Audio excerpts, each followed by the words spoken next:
on Clubhouse. Good morning, and today we start once again with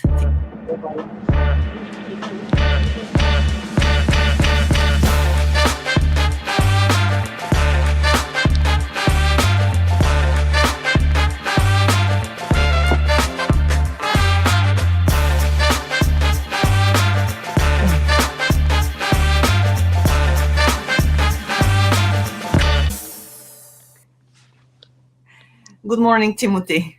Good morning, Maya. I am not falling off the boat. That's good to know. So, where are you today? So I'm at my home office. The weather was just not accommodating this week at all, this weekend. So Santana is by her forlorn self in Katsuyama Harbor.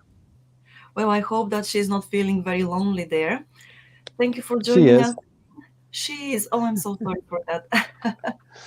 Okay, great. So, Timothy, thank you for joining this session again. This time that's from Kawasaki, I believe. Yes. And to everybody on Clubhouse, good morning. Thank you very much for being here.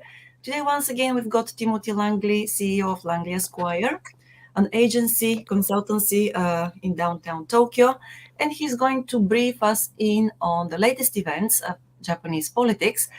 Of course, you already know him. I believe that some of you may have used their services as well already. If you haven't, always have him in mind and him and his team. Yes, well, Timothy, without any further ado, I would like to start, open the floor, give the mic to you so Great. that I don't keep you waiting. Thank And you, Maya. let's go. So it's not like I'm waiting to get out on the water today. So we can maybe take a little bit more time with the Q&A as we move into Clubhouse after the briefing. I'll try and keep my comments to 30 minutes so that it's a nice, crisp, and tight briefing, bringing people up to date on what's going on in Japanese politics. Maya, do you realize that this is episode 97? This is the 97th Sunday that we have spent consecutively together. Indeed, it is. Well, you have been very consistent. Thank you very much for that. I'm afraid not to be anything but. Right. So the audience continues to grow. The richness and the texture of the comments coming in from our audience is good. We got a couple of good comments last week. If you were here, you remember that I talked a little bit about lobbying in Japan, how lobbying is done, how I am able to talk about Japanese politics and give you this kind of briefing. We talked a little bit about the Kokkai Binran, which is the registry of all members of the parliament. It talks about their votes, how many votes they got, what districts they are in, who their competitors were, and also the diet seat that they occupy, where they are located, what's the name of their diet secretaries, how many secretaries they have, and things like that. Very good information, what their party and faction affiliation is. So this is something of a Bible. Anybody that's actually doing Japanese politics, walking among the halls of the parliamentarians, this is something that's absolutely necessary. There was one question about how can I get my hands on this? I think this was from a researcher in London, and I'm trying to get you a copy of that. But the reaction overall on finding out about Bunshun, about Japanese politics, was so good that I'd like to talk just a little bit more before I go into my briefing about lobbying in Japan. And whenever I go to talk to people about lobbying, invariably the Lockheed scandal comes up. And so I'd like to talk a little bit about the Lockheed scandal and what that was and what that meant to Japanese lobbying and the aura or the reputation of lobbying in Japan. So lobbying in the United States, in London, in Brussels, it is a matter of life. It's a fact of life. It is an essential component of running an efficient democracy.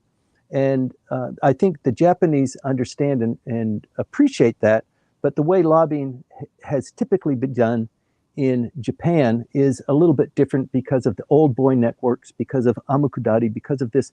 There's not this kind of rotation, this revolving door that you have in the United States where somebody goes into the government, they have a political appointment, They do that for the life of the administration or maybe for several terms. And then they come back out into private practice and maybe even go back in once again when the tides of politics change again. Here in Japan, it is a little bit different.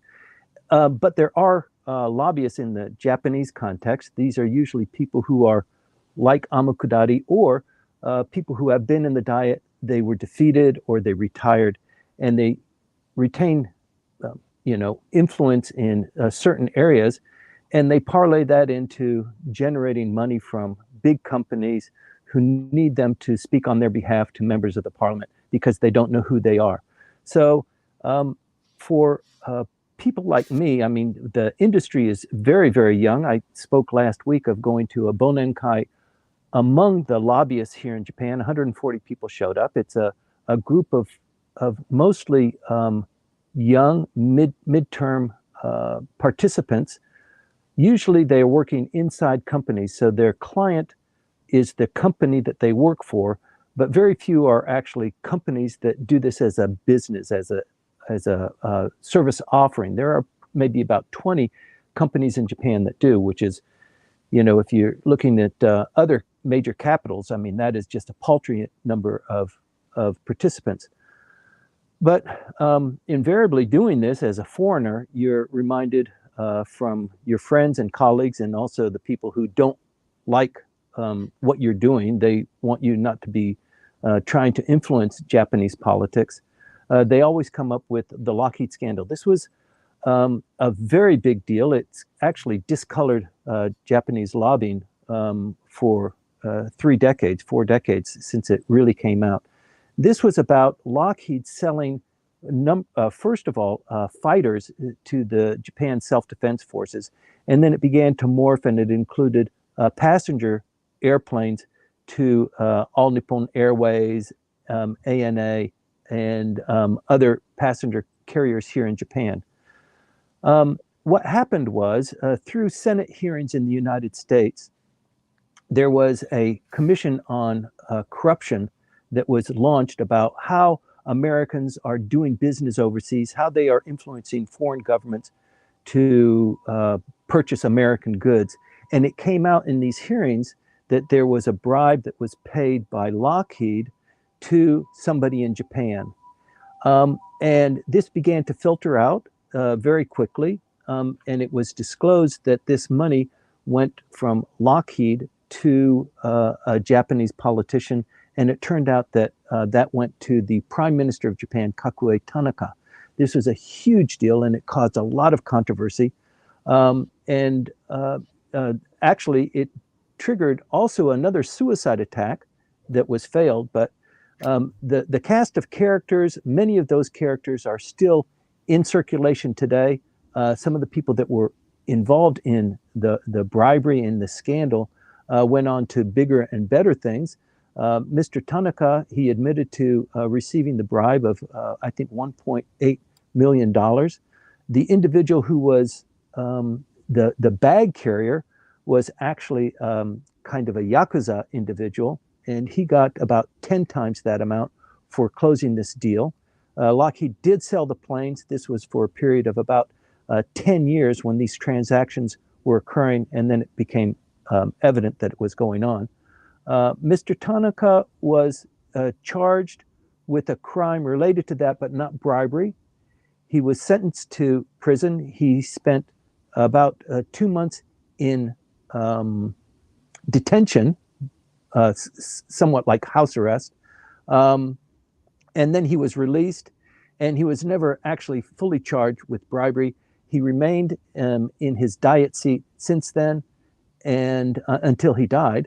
And he gave up his seat as prime minister somewhat as a result of this, but this wasn't the reason why he resigned as prime minister. So it's a big deal. It involved Henry Kissinger. It involved several prime ministers following that. It created the shift between the Tanaka faction, which had a huge hold on Japanese politics, this shift to Takeshita, and then to Mr. Fukuda, and then the growth of the Fukuda faction. So at the time that Tanaka was in power, his his political party was like the political party or the political faction of Abe's today. It was the largest. It was by far the largest, and it elected and re-elected him as president of the LDP. And when he was detained and they had an election, he actually was, even though he was detained, even though the implications of the Lockheed scandal and other scandals that were going on, particularly purchasing land in areas that were picked for example, Shinkansen development, and friends and family were purchasing land in advance of the announcement of these identifications of certain parcels of land or cities. That's really what kind of broke him as prime minister. But the political world changed drastically as a consequence of that, and that's why the Lockheed scandal is so huge. I mean, it's a big deal. In fact, they sent money from the United States to pay for these bribes. The money was released in Hong Kong, and it was carried to Japan by a Spanish priest and delivered to Kodama, who was the actual person who orchestrated the deal. So it involves underworld figures. It involves prime ministers, Marubeni as the kind of transactor of purchasing planes for ANA, and then the self-defense forces, which implicated one of the generals there. So a very, very big deal. It really twisted and turned Japanese politics.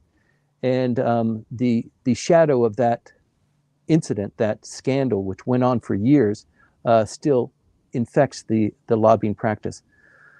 Getting to today's situation, we still have something similar. Oh, by the way, an actor, in revenge for Tanaka having been involved in this bribe, he took his private airplane and he crashed it into the house of Mr. Kodama, the underworld figure who actually orchestrated this. He killed himself in the event. Mr. Kodama escaped, but two of his servants were killed in the crash too. So it's there are some things that are somewhat similar to today's situation. In today's situation, the Unification Church has been deep in bed with the LDP and a couple of other political party members, but mostly the LDP, and within the LDP, mostly within the Abe faction. And that is what triggered the assassination of the prime minister, because he was seen as a major proponent of the Unification Church and getting them established as a unified political force in Japan. And what I mean by that is they didn't have a political arm, which was kind of like a party, but they were infiltrating the major sources of political power by being very cozy with Mr. Abe, with Mr. Abe's faction, and with other people that were holding influential positions. So it was kind of a lobbying activity that really was, it probably wouldn't have been discovered had it not been for the assassination. So since that time, Mr. Kishida has been really having a difficult time. If we go back, the prime minister has been in office for 14 months now. And by the way, we had a briefing just this last week on Tuesday, where Dan Harada and I talked about what had been going on in the last year with the Kishida administration and what to expect in the near term. And thank you very much for joining that. But with the prime minister 14 months in office, he came in, there was a four-way race between Mr. Kishida, Kono Taro, Sanai Takeichi, and then Seiko Noda. Two women, two guys, a four-way race. And the prime minister, going through this process, there had to be a runoff. So they picked the two top vote getters, and that was Kono Taro and Kishida. And then Mr. Kishida won that runoff race, and Kono Taro became a digital minister as a consequence of that. Sanai Takeichi became economic revitalization minister. And so, the story just continues from there. He was on a high until he decided to, he didn't decide. The term of office for half of the members of the upper house dawned in the spring of this year. And so those 160 members went up for election, and on the last day of campaigning, that's when Mr. Abe was shot and killed. Within 3 days, 4 days, the prime minister announced that he would have a state funeral for Mr. Abe in respect and in honor of what he had done, the longest serving prime minister. It caused a great brouhaha, and all of the troubles that Mr. Kishida is having now kind of stem from that. So there are a lot of things that happened that were directly related to that, some that were indirectly related, but this hasn't been a very long time that the prime minister has been suffering, maybe 6 months or less than 6 months since that election. And as a consequence of that, his personality has been revealed more and more to us. You might remember that the prime minister made a really dramatic and very compelling speech when he became prime minister. He went to London and he talked about new capitalism. He talked about startups. He talked about reinvigorating Japan, pulling Japan out of the doldrums that it's been in, even in light of, the Abe three arrows and Abenomics, that sort of thing, which quite didn't work. So he came up with bright new ideas. Coming back to Japan, actually, he became a little bit, I think, just hindered by some of the things that were going on within the party and within the opposition. But then his approval rating was still pretty good until we got into the elections. Then the prime minister was shot. Then he announced the state funeral, and then things started to go down. That's when his approval rating started to be really shaky. He's in the high 20s, low 30s, depending on who you talk to. This last week, he had a bit of an uptick. You might remember that we are just finishing an extraordinary diet session that was announced 3 months ago. It was to run until December 10th. I expected that it would be extended because there were so many bills. Mr. Hagiura, the policy affairs chief within the LDP, and probably the number 2 or number 3 main figure within the Abe faction, announced 60 bills that the Diet would consider. They got nowhere near that. They got bogged down very quickly with the Unification Church, with the list of Diet members who had an affiliation with the Unification Church. Did they receive money? What was the extent of their affiliation? You might remember that the chief of the LDP, Mr. Motegi, insisted that all individuals within the LDP provide a one-page document that says, what their affiliation was, how deep it was. They were required under penalty of actually being kicked out of the LDP had they not submitted to that. And so they thought that they had done some house cleaning there, but during this whole process, Mr. Kishida has always been seen as a little bit timid to be very bold and very aggressive, not only with regard to the economic policies, with the new capitalism, which we still really don't know very much about, with his push on startups. Startups is taken a little bit more of an action because he's devoted actually several $100 million to that initiative, and he's described that a little bit more. But I think with other things that are going on, for example, the Unification Church, what do we do with the Unification Church? It's been very lukewarm. And so as a consequence, he's really under the gun from the opposition party, and that has morphed into people within his party now who are opposed to him. So the Unification Church, it passed. They had a bill to help deal with the victims of the Unification Church as the damages of the overextension of aggressive donation tactics became more and more clear. They passed a bill on the last day of the Diet session on Saturday, a week ago from yesterday. That was the 10th, the last day of the session. Very rare for the Diet to take so long and to take a bill to the last second. They passed it, but it's still fraught with a lot of controversy because Komeito is in a coalition with the LDP, and Komeito is the political arm of Soka Gakkai, which is a religious organization. And I think the prime minister was somewhat compromised. He couldn't go forward as people in his party were instructing or dictating to him, or even members of the voting population, because Komeito was very afraid that the same restrictions that would be placed on the Unification Church in terms of retribution or in terms of clawback could be applied to them. They both got started around the same time. Soka Gakkai maybe a little bit earlier, but Soka Gakkai is very a very embedded component of Japanese culture, and it's a worldwide organization. So I think he couldn't go as far forward as people wanted, and now he's being criticized for not being a little bit bolder on that. He's got this coalition with Komeito, and now as a consequence of that, as a consequence of him not being more bold, and the population looking at the bill, it's been out for a week now, and saying it's really lacking a lot of teeth. And Bunshun, as we talked frequently about Bunshun, the power of Bunshun, to open up these wounds, to examine, the political shenanigans and the dark money that goes on. Bunshun is a weekly magazine that comes out on Thursdays. It is a kind of a counter position to what the regular press is, what the Yomiuri or the Nihon Keizai publishes. It's a little bit of a counterculture, but it really is a powerful voice for, exposing the things that are wrong with Japanese culture and business and politics and entertainment. So Bunshun has come out for the last 3 weeks on an examination of Soka Gakkai and Komeito. So they are really under attack now. They've mentioned in this last article, the head of Soka Gakkai, Daisuke Ikeda, has not been seen in public for the last 2 years.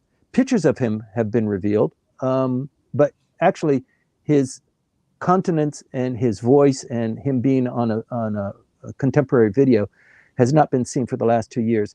This organization is so huge. It supports the Komeito political party, and there are many stories out that he's actually been dead for a couple of years. But like in the Abe faction, there's no leader that can supplement or support, his absence. So they're just, the rumor is that they're just pretending like it's going on. His wife is pretty much calling the shots. He's got a coalition that's making the decisions there. But Bunshun is onto something here. And as a consequence, this there's a rift growing in this coalition between the LDP and Komeito. So as Dan Harada and I were discussing this just this last week, there are so many things going on in Japanese politics right now that could change tectonically how Japanese politics is done and managed. And it's not just the Komeito LDP alliance, because it looks like that might break apart between now and the next time that there is an election for the lower house. That could happen pretty much at any time. I doubt that the term of office of the lower house members will survive their entire period. It rarely does in any event. But the prime minister is suffering from a lot of deep and gashing wounds. The one that is most important right now, we talked a bit about it last week, is the defense bill. So on Friday, the Japanese government endorsed 3 documents on Japan's defense strategy. This is in the news now. I think everybody that's on this briefing has heard about that. And the big controversy now is not so much that Japan is going to be enhancing capabilities. It is going to be purchasing more than 500 Tomahawk missiles from the United States. This is super superior high-tech weapons. It requires the United States and United States armed forces to man them. It is not something that you can just purchase off the shelf. Similarly with the Aegis system, which detects missiles coming in and targets those. It is the cost of this pushing the defense budget from 1% to 2% within the next 5 years by 2027. That's right around the corner in terms of geopolitics, the way things move. By 2027, 2% rather than the standard 1% of Japan's GDP will be devoted to defense spending. There are a couple of issues going on here. One is, how in the hell did this number come up? When was there public debate on that? How did we reach that? And it kind of came up rather suddenly without much public debate. It was an issue that Mr. Kishida decided he would do when he became prime minister, when Mr. Abe was alive, he was really under the gun to curry the favor of Mr. Abe and the Seiwakai, the Abe faction, because they are so dominant in Japanese politics. And there's been a shift in Japanese, the factions as well. I'll get into that. But he needed to do something so that Mr. Abe would accommodate his prime ministership so that he could survive a lot longer than without that. I mean, the Abe faction is 98, 99 individuals. Mr. Kishida's faction is in the low 50s. It used to be the fourth biggest faction. It is now the fifth biggest faction. So Mr. Nikai got one more Diet member to join his faction just this last week. So there's a little bit of a realignment. The current prime minister does not have the largest faction in Japanese politics. He doesn't have the second largest faction in the LDP, or the third, or the fourth. He's now at fifth. So when you're in that situation, you need to be accommodating. You need to kind of cut some deals. Not only that, but his approval rating has been going down. Never in Japanese history has a prime minister lost 3 members of his cabinet in a month and survived as prime minister very long after that. There's been no prime minister in Japanese history that's lost 3 cabinet members in a month, and the current prime minister has. To make things a little bit more difficult for the prime minister, no prime minister in Japanese history has been able to survive when his approval rating is below 30%. And the prime minister's approval rating is back and forth, high 20s, low 30s for the last 4 months. He's got a bit of an uptick this week, as I mentioned earlier, but it's only a couple of percentage points. That's good news for him. The Diet is closed. He's not being as attacked and lambasted by the opposition parties. He was able to close the Diet. He passed the second supplemental budget. That was a big deal. He passed the Unification Church. He's completed the 3 strategic defense documents. So that's a big deal too. But there are a lot of other issues that are going on. And not only that, but even within his cabinet, he's got people who are attacking him outright. So this has come to a head over this last week. Since the last time we talked, this idea of the defense budget going from 1% to 2%. Do you realize that in 2027, all things being equal, that will make the Japan military the 3rd largest military in the world, and that's under a pacifist constitution.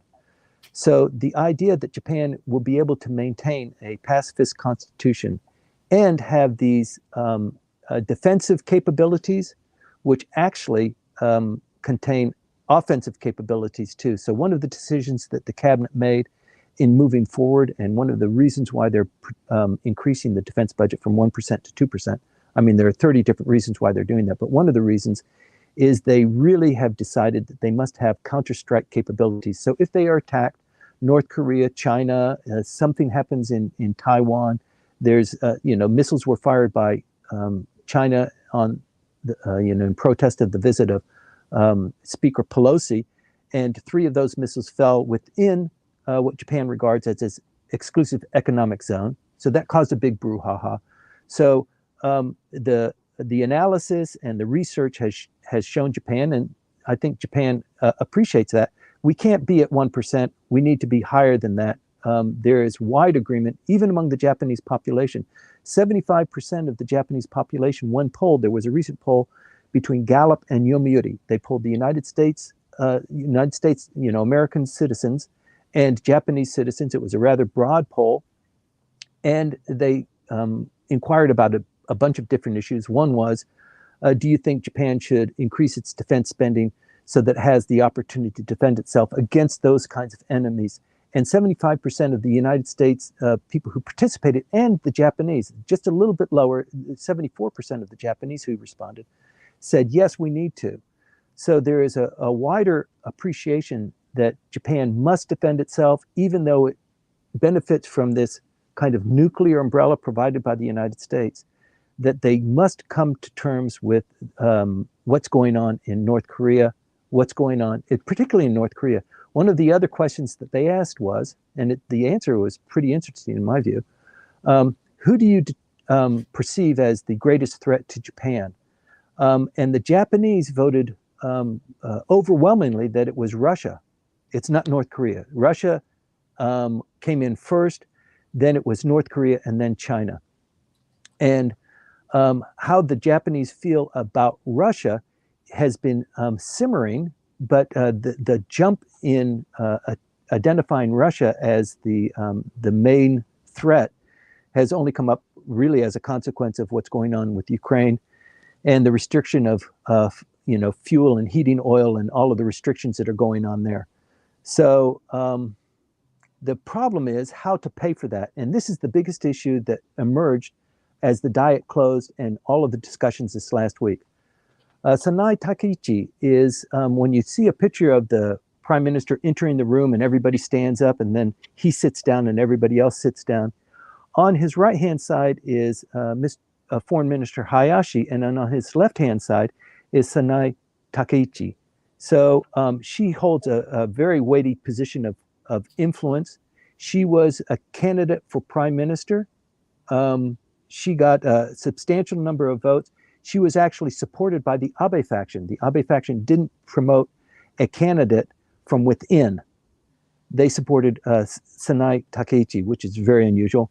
You have Kono Taro, who went into the runoff with the prime minister. The other two fell off and they had a runoff. And Kono Taro was not supported by the Aso faction from where he emerges, but most of his support came from the Suga faction. So that relationship between Mr. Suga and Mr. Kono still remains. But Sanai Takaichi was very vocal this last week about this defense spending. And the prime minister has said there are three components where we will get the money to pay for this 43 trillion yen budget, 5-year budget for defense spending to bring us up from 1% to 2%. And part of it will be corporate, part of it will be tobacco, part of it will be the individual income tax. And Ms. Takaichi, who is trying to get the economy back, who is pushing for higher wages, who is pushing for a jump in the economy, somehow bolstering it, she's very critical of the prime minister because she's saying, look, you're going to, at a time when we're trying to push up the wages, we're trying to generate more income for the middle class and the lower class, you're coming in and you're going to hit them with more taxes on consumption, and you're going to play funny with the reconstruction of the Tohoku region. What in the hell is that? So with regard to the reconstruction of Tohoku, that's where a big pocket of the money is going to come from. You might remember that there's a 10% consumption tax imposed upon purchases in Japan. Everybody pays that. And they've devoted 1.1% of that number for Tohoku reconstruction until 1937, and that's when the cut of the 10% will end. So what they've decided to do is they're going to extend that 1.1% to 2.1%, and they're going to extend the payment of that not beyond 2037. They didn't say when, so it's like paying the highway tolls. They put a toll booth there to pay for the highway, and after 10 years, the highway is actually paid for, but they keep the toll booth. It looks like that's where the prime minister is going. He's also tried to somewhat cherry pick with his audience by saying, in 2023, none of this will go into effect. So for this next year, it's not going to have an impact on the economy. So people are scratching their heads thinking about what that play is there. While he's prime minister, there's no impact. He just wants to survive until at least the G7 is held in Hiroshima in the spring of this year, perhaps. But it's really playing funny with a lot of money. So there's the reconstruction of Tohoku, where there's going to be coming out of that. The tax for cigarettes, they love to tax cigarettes because, tobacco has very few protectors here. They have a very strong lobby. But even Ms. Koike, governor of Tokyo, has basically banned smoking tobacco except in very designated areas. So they're going to hit tobacco with a 3 yen tax per cigarette. So that's pretty huge too. And of the shortfall that they need to have 4 trillion every year if they're going to hit the numbers the prime minister, 1 trillion of that has to come out of citizens. And there was a big controversy this last week when the prime minister said this portion of the tax will be imposed on the citizens so that we can cover the shortfall of 1 trillion per year. That report was relayed to the press by Mr. Motegi, the chief of the LDP within the political party. And immediately it caused a lot of friction because the newspaper reporters or the people that received the news said, that's the government sticking it to us. So they went back the same day and they said, no, Mr. Motegi misspoke. What the prime minister meant to say was that the tax will be imposed on all of us. So the government's going to pay it and the citizens are going to pay it. I don't know how they're going to do it. There was a trial balloon that was floated just this last week that if you make more than 3 billion yen a year, then your taxes will go up. That's maybe 200 or 300 individuals in Japan who qualify for that. Everybody else doesn't qualify for being hit with a higher tax if you make 3 billion yen a year. There's a lot of people that make 100 million or 200 million, entertainers, people who are playing the stock markets, that sort of thing. Those people aren't going to get the hit. And the small and medium-sized companies, which comprise about 90% of the Japanese economy, will not get a tax hit. So it's kind of tax the rich while you have a chance. So he's getting a lot of criticism there. This next week, I think we can expect not a slowdown, but an increase in that. And the prime minister is under a lot of pressure. They've decided that they're going to open the diet on the last possible day they can in January. That'll be January 27th. Constitutionally, they must start the diet in January. And apparently the prime minister has selected the 27th to be the first day. That means that there's more than a month of play between now and that diet session when all of the controversy, all of the criticism, the diet taxes, the taxes on tobacco, the defense taxes will be receiving a lot of criticism. This puts the prime minister in a very delicate space. He's revised his cabinet once, and after he did that, before he did that, he had one of his diet members or one of the cabinet members resigned. He revised his position after 2 more were forced to resign. He's thinking that maybe he should revise his cabinet once again before the diet goes into session. You might remember that he changed his cabinet in anticipation of the election for the upper house, and he wanted people to be prepared for that new position, so he identified them early. Right now, if he elects or he selects another few members of the cabinet, he runs into the problem that they too might have unification church ties. So he's really in a difficult position of doing that.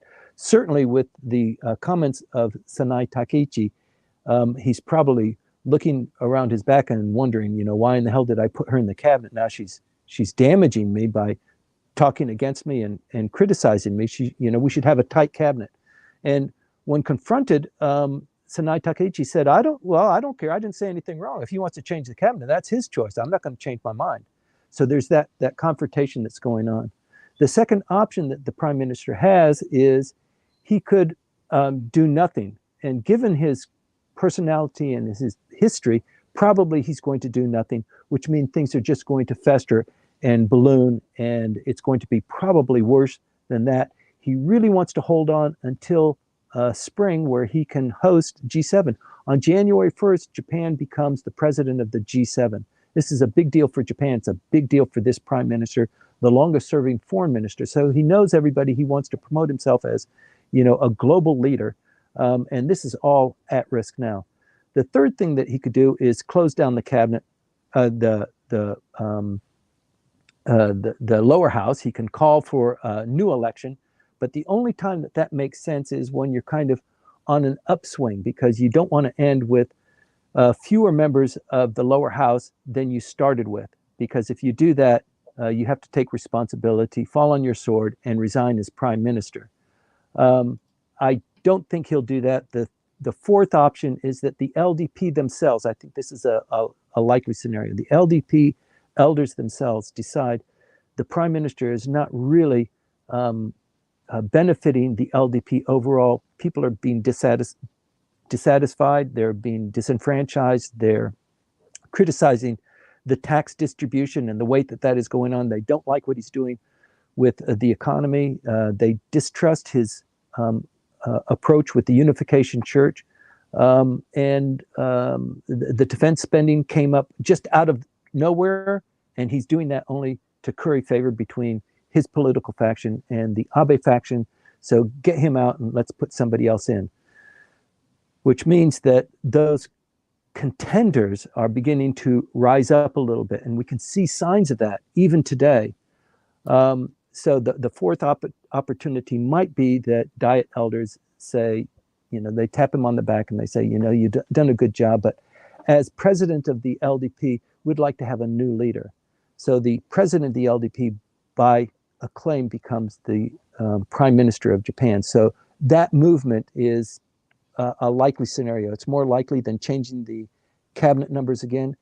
It's more likely than, I don't know, him doing nothing. I think it's just going to generate that. It's more likely than him closing down the lower house and having an election all over again.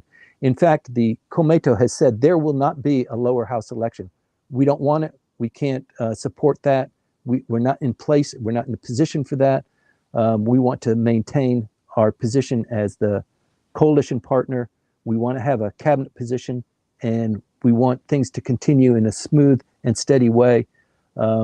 So losing them, as we were talking about earlier with the controversy that's surrounding them and their the kind of nuanced resemblance to them and what's going on with the Unification Church, is really beginning to reach a kind of a heated point. So in talking about contenders, you might have seen the nose that Mr. Hagiura, who is the policy affairs chief within the LDP, there's Mr. Motegi, there's Mr. Seiko Noda, I'm sorry, there's Miss Seiko Noda, and there's Mr. Hagiura. He's probably number 3 within the hierarchy of the LDP, within the LDP political machine. There's that, and then there's the cabinet. It's separate from that, but he is a member of the parliament. And he is one of the prominent members. He's one of the coalition leaders of the Seiwakai. He was sent, or he decided to go to Taiwan just this last week. When we were doing our briefing this last week, he was in Taiwan for 2 days talking about semiconductors and defense capabilities. And this is the first time that somebody at his level has been in Taiwan representing Japan for a dozen years. And there is an individual within Japan, within Japanese politics, who is the head of the Taiwan-Japan Parliamentary League. And he was not asked to go. He was not invited to go. Mr. Hagiura went on his own. And this signals a couple of things. Number one, that Mr. Hagiura's star is rising to be able to represent Japan in that field.